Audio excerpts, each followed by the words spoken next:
need for it and why is it important? Breast cancer is one of the leading cause of cancer deaths among women. In 2020 alone, 684,000 women lost their lives to this disease.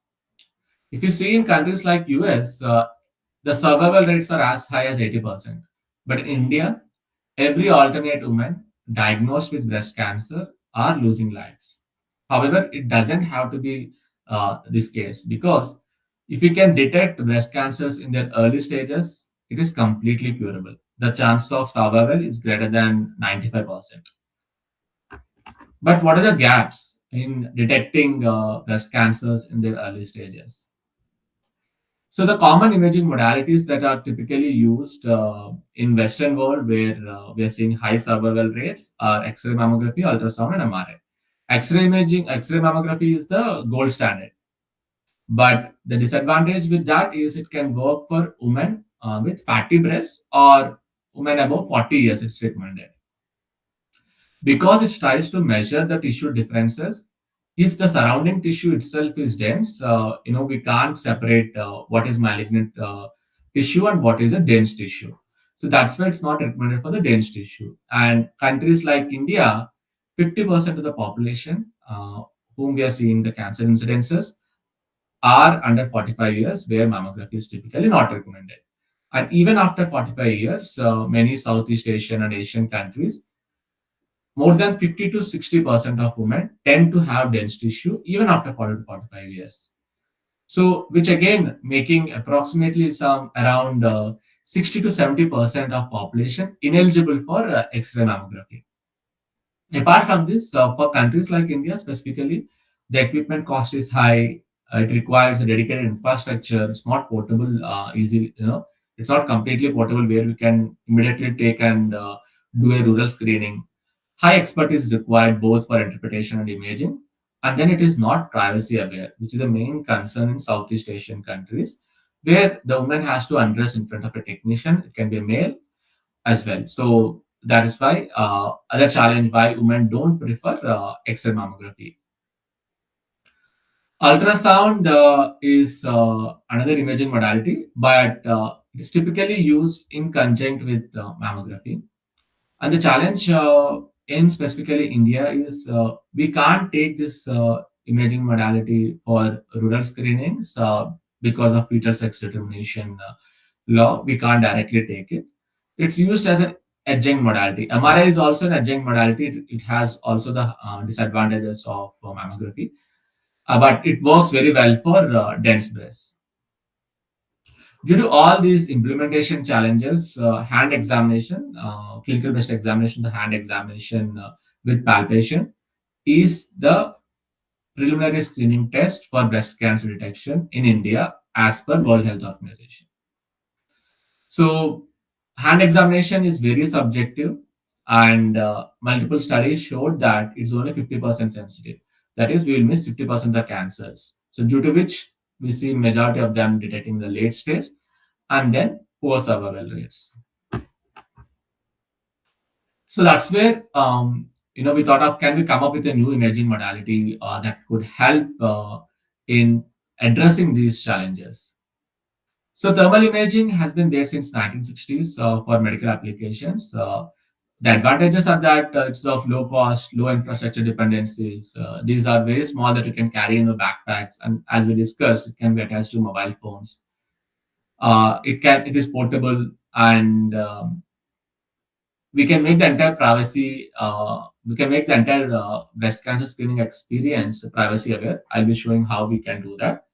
But the challenges that are that it still requires very high expertise to understand whether it is a cancerous activity or not, and it's not a standalone modality. So that's where we want to use artificial intelligence. So just to give a highlight of why the manual interpretation of thermal images is not trivial. So what you are seeing here on the bottom of the slide is that these are the images of the same person, right? Of the same temperature matrix, what the thermal camera has given, but and even the same color palette, but we just use different temperature limits. which means if I assign 25 degrees centigrade as black and 39 degrees centigrade as white, I'm seeing this type of image. If I assign 28 degrees as black and 36 degrees as white, I'll be seeing this image. If I give you this image, you might say it is normal, nothing is there. But if I give you this image, you might say it is abnormal. And it's in fact a biopsy confirmed invasive ductal carcinoma. So it is very subjective. It depends on how you set these temperature limits, how you look at these temperatures, right? And since these temperature values are very small, it's very hard for the radiologist to understand the variations. And not all high thermal patterns could be just due to malignancy. It can be due to even benign conditions as well. So that's where we have developed thermalytics, which is a novel fusion of artificial intelligence and thermography. So just to understand why thermal imaging works is that whenever there is a cancerous activity in breast tissue, cancerous is nothing but uncontrolled cellular growth. So when it happens, it requires more resources. So it pulls up more blood supply. So in order to get more blood, it creates new blood vessels. It pumps more blood from the existing vessels, which creates more heat pattern at the tumor vicinity, which is travels to the surface through venous convection and tissue conduction.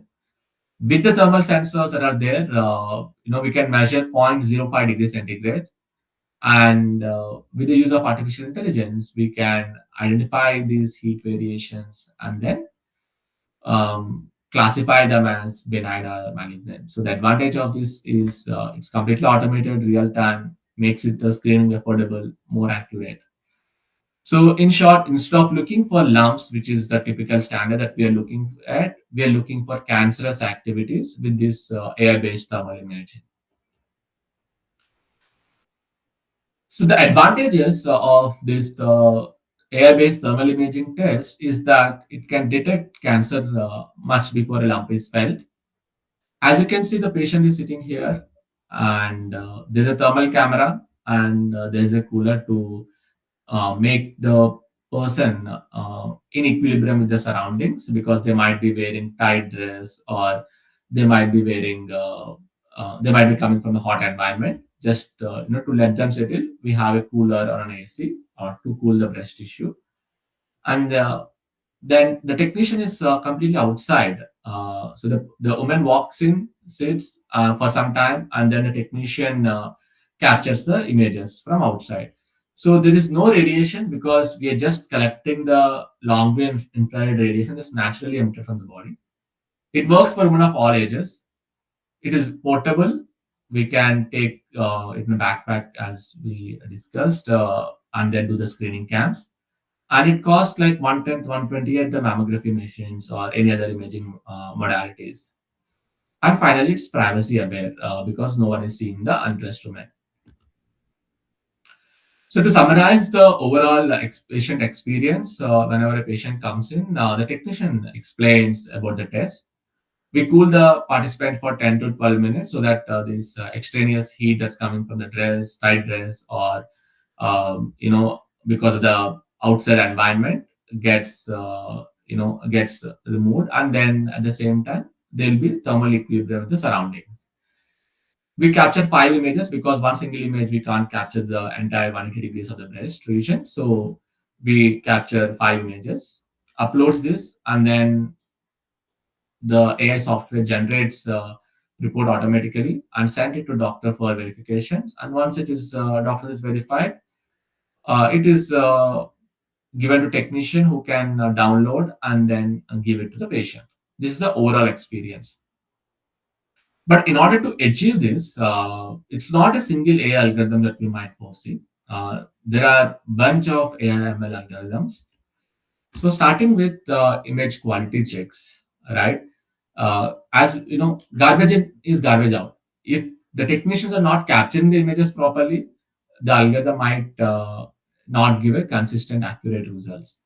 So we had a bunch of image quality checks that will basically tell whether the images are good quality before proceeding for analysis or not. Once that is done, We are capturing the images from neck to abdomen, and we are analyzing only the thermal activity in the breast tissue. So it's important to segment the breast tissue.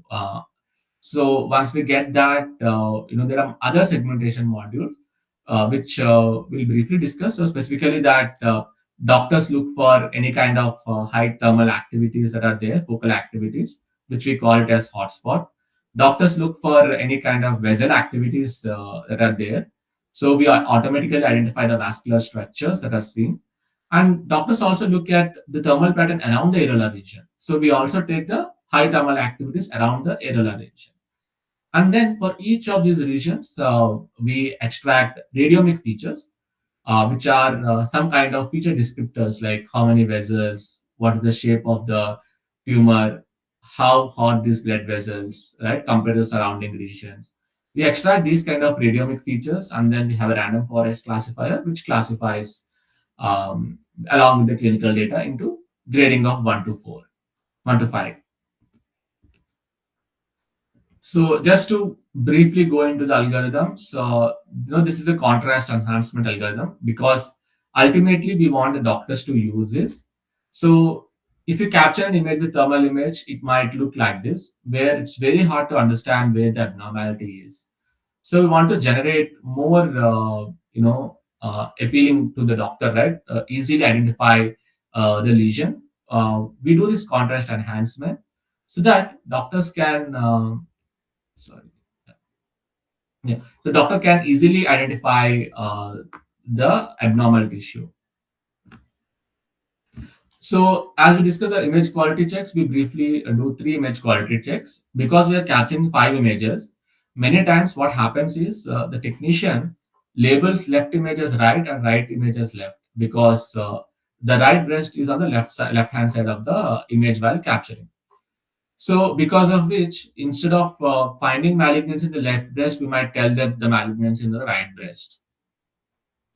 So, it's important that we should have an AI algorithm which cross checks whether it's correct or not. So, we have used this um, resonance based architecture, which basically classifies given an image whether it is a frontal view or a left oblique view or a right oblique view, so that it can, whenever technician is not labeling the files properly, the AI algorithm will assist and guide them. And this is very important when we're talking about scalable systems in resource constrained settings like India, where finding high skill expertise is very difficult.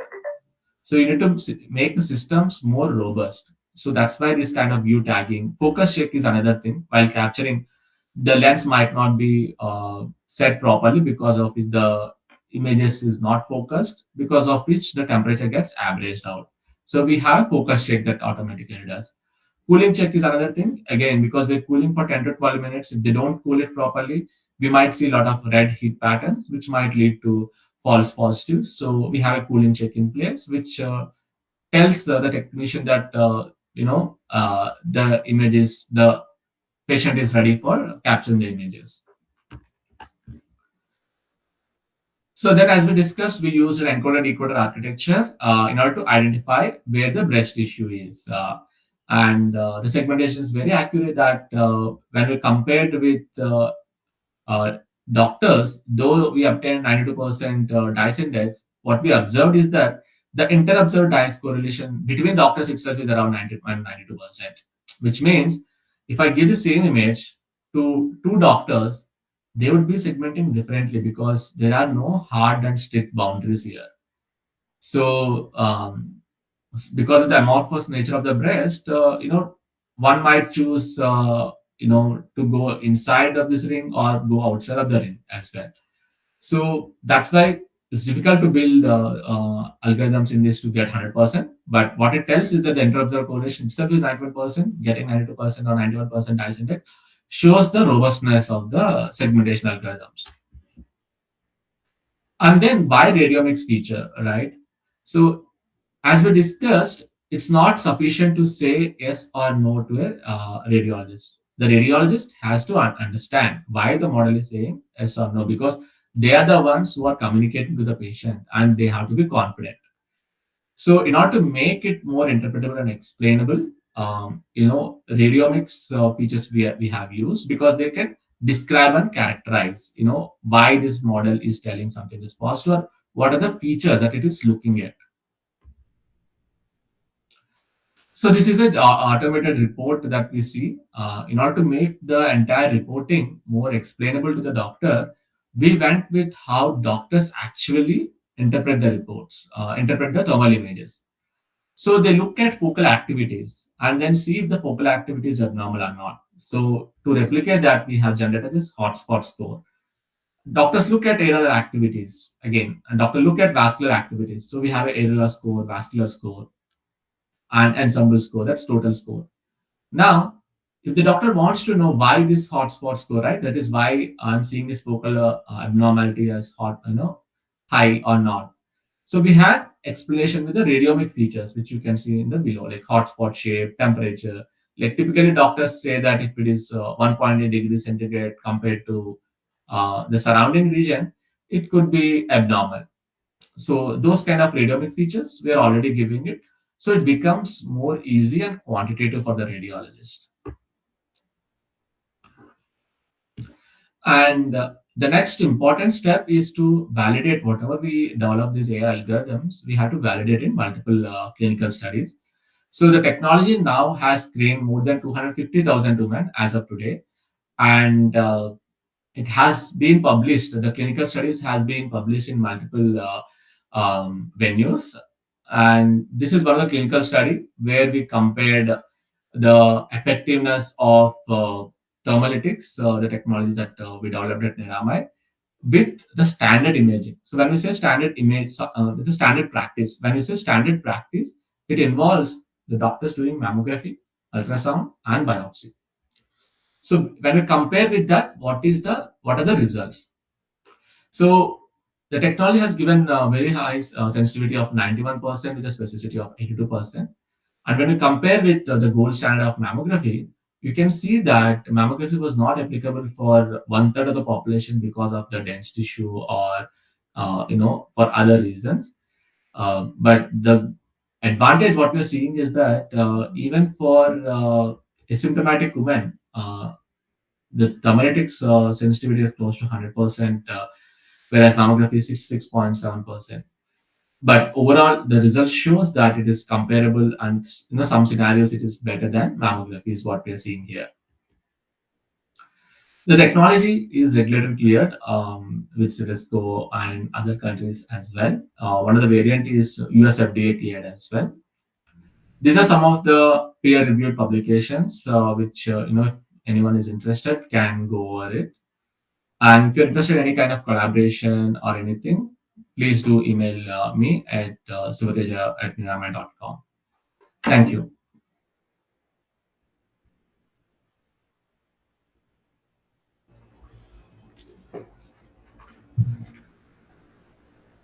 Thank you so much, sir. Participants, if you have any doubts, you can come forward to ask me questions.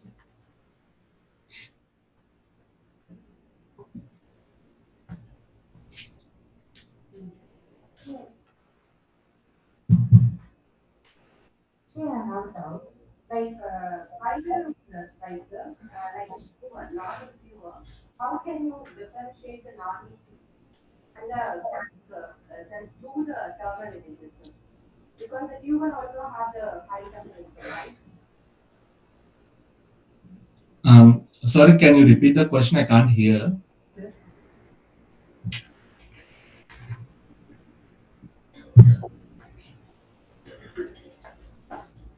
Hello. Yes, sir, just a minute, they're coming here. Okay, sure. Sir, it's audible now? Yeah, this is audible. Yes. Yeah.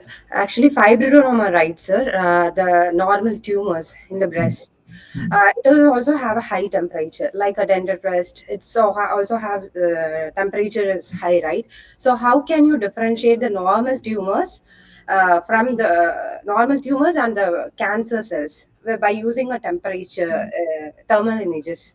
Right. I think very good question, because I think, as you pointed out, there are many tumors like ductal fascia, fibroadenoma. All of them might have high temperatures. So what we look at is not just the temperature increase. We try to look at what are the structures of it as well. See, if you're talking about a benign tumors, right? Typically, the boundaries are more regular in shape. Like, they'll be as close as to oval or circular in shape because they try to grow uniformly in all directions. And you will see a smoother boundary for them. Now, if you're talking about malignant tumors, they just invade, right? They grow aggressively in multiple directions. So you would not see a uniform structure.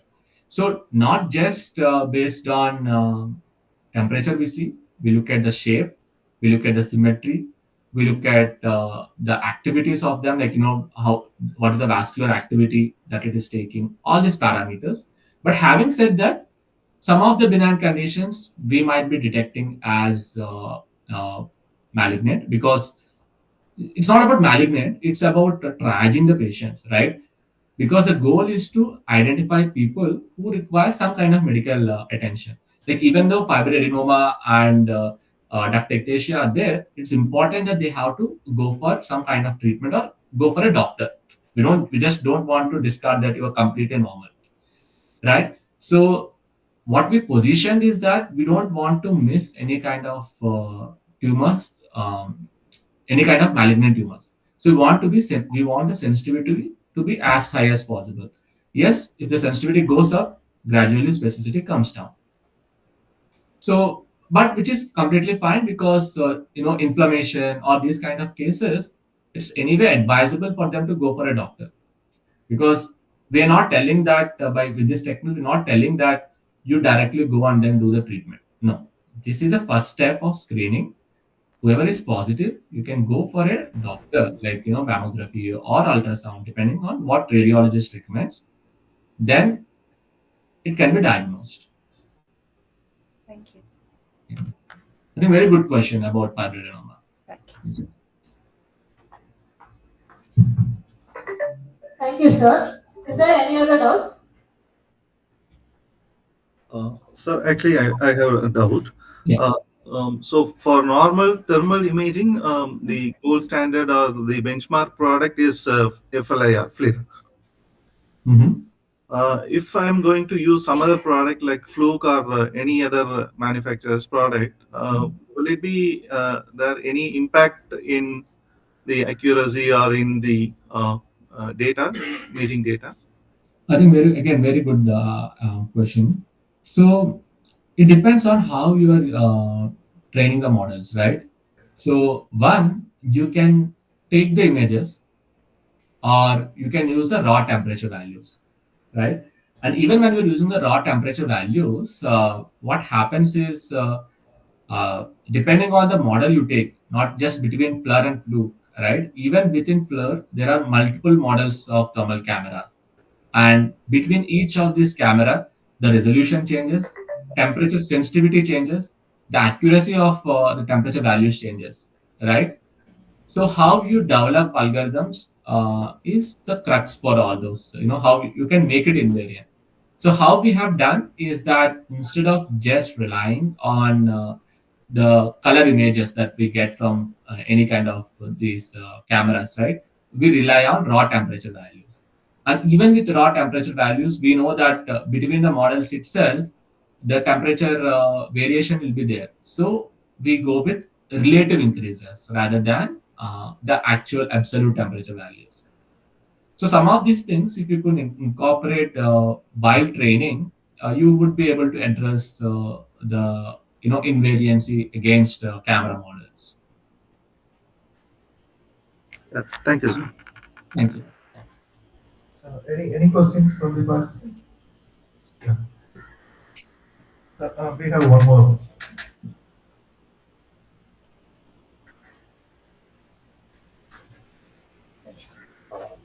Hello, sir. This is Ravichandra. Hi, sir. Yeah. Sir, you would have explained so many approaches for diagnosing the breast cancer, including that thermal analysis. Finally, we end up with the thermal analysis, no problem. The thing is, the approaches which you have explained is more, I mean, the very costly thing. The another thing, the patients will be affected by the radiation. Suppose if patient keeps getting exposed with the radiations, that will lead to some other problems. So why cardiologists, I mean, sorry, the radiologist or oncologist did not prefer adopting that thermal analysis point of, I mean, that procedure. They always keeps preferring, I mean, they always keep prefer, I mean, preferring adopting that X-ray or a CT or a PET, such a high, costly, expensive diagnosing method. Why is that? What is the reason? Is there any limitation by performing that? I mean, the thermal analysis. I think very, very good question. I think it's about the acceptability of the technology. See, the mammography, the CT scans have been, the research has been there since 1980s, specifically mammography, specifically for the breast cancer, right? Has been there since 1980s, and it's well established for the last 40 years. Though thermal imaging is there still 1960s, the medical explications were not strong that time. Only recently in 2000s, the hardware has drastically changed. It's miniaturized the sensors, and in 2010s, when the AI has was in, started, right? That's when we started using artificial intelligence and thermal imaging in order to make it as a quantitative way of interpretation. Before that, also thermal imaging is being used. But what happens, as we discussed in one of the slide, right? It depends on the radiologist. And there are many people who misuse the technology. Like they can see the color image. Okay, if it is red, it is positive. If it is not red, it is not. So like that, people have misused it, and because of which there are multiple warnings or recommendations against thermal imaging. But with the AI, we are trying to make it more standardized and quantified. And we started like 8 years back ago. Even when we started, there were a lot of questions from the radiologist. Why I should use, right? Why should I trust? So we had to show multiple clinical studies, and now the doctors are trusting the system. We are currently in 20 countries and in 200 locations. And in many of these Apollo diagnostics and these things also, we are providing the screening facilities. I think it is the time, I think, why the doctors are still preferring the mammography and CT, because they are already proven technologies, and currently we are still proving the technology. Thanks. And I definitely believe over the next 10 years, doctors would recommend these kind of non-invasive technologies, because we're seeing more and more research coming in these years. So in the next 10 years, we would see that less invasive techniques would be more adopted in hospitals. Okay. Actually, I have another question. Is there any researchers? I mean, is there any research going on based on? I mean, to detect the this cancer based on monitoring or sensing the biological signal like that? Oh yeah, so everyday monitoring, as I think one of the slides I have talked about, is wearable technology. It's nothing but wearable bra kind of structure where you have contact-based thermal sensors. So a person can wear, right, every day or every month, and they can monitor how the temperature patterns are changing over time. And the similar thing people are also using for treatment monitoring. Like, for example, a woman had cancer, right, breast cancer, and then there's a chance of recurrence, right? So you need to continuously monitor for them whether it is growing or not, or even if they're going for treatment also, right? Whether the treatment is working or not. So these kind of thermal imaging techniques, because even they can be connected to a mobile phone also, and they can capture the readings, or they can wear these kind of wearable technologies to monitor the heat patterns, which could give information about how the disease is progressing. But again, all these are still in the research phase, but not in the clinical phase. Okay. Yeah. Thanks. Any more questions? Alright. Thank you so much, Dr. Sivateja Kakileti, sir, for taking time to join with us today and for sharing your incredible insights. Your expertise in AI and medical imaging has truly been inspiring. We deeply appreciate the knowledge and experience you brought to this session. Your contributions to healthcare and technology and your journey of innovation has left us motivated and enriched. Once again, Thank you for being with us. It's been an absolute pleasure. Thank you, sir. Thank you so much for the invitation. Break, break for 10 minutes, and third is everyone should come back after 10 minutes. We have tea and snacks being served outside. I request all of you to assemble back at the hall by 10:45 for the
போய் தனியாக நடத்தணும் இல்லை கூட்டின்னு வர சொன்னாங்க.